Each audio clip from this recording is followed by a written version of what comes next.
In a stunning turn of events, the Biden administration is actually calling for a permanent ceasefire between Israel and their acts of aggression against Palestine. As I've noted in previous videos, the relationship between the United States and Israel has been extremely strong over the years and only gotten stronger, but not without its contentions. And this would be one of those moments in our history where US and Israel have been at odds.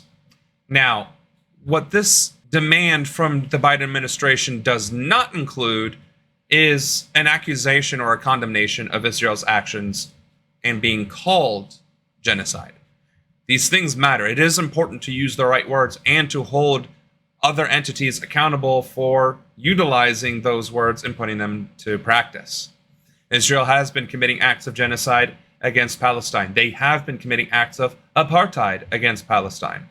And what is happening in Palestine is nothing short of erasure of an entire people from what I would describe as a convenient excuse. Why was the October 7 terrorist attack the straw that broke the camel's back, but none of the other terrorist attacks?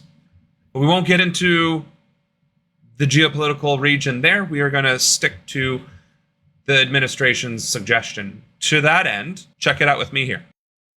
Carrying on, Biden-backed Israel-Hamas ceasefire proposal faces strong headwinds, as we can surely believe.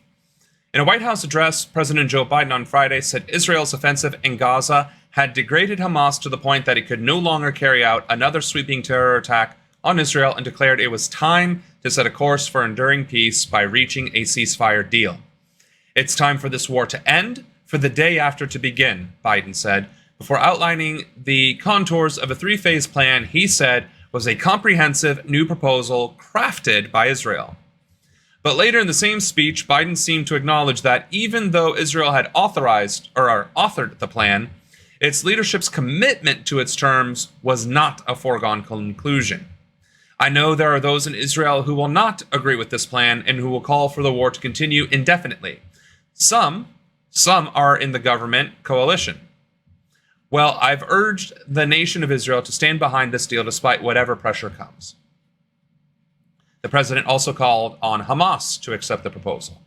Hamas says it wants a ceasefire. This deal is an opportunity to prove whether they really mean it, he said. Hamas needs to take the deal. So there you have it. The Biden administration is, at the very least, seeking a ceasefire without condemning the actions of Israel. Now, what will happen in the future is anyone's guess, and has also been stated in the speech that he gave. Hopefully, this ceasefire will come to fruition. Hopefully, the genocide of Palestine will come to an end. That is my hope.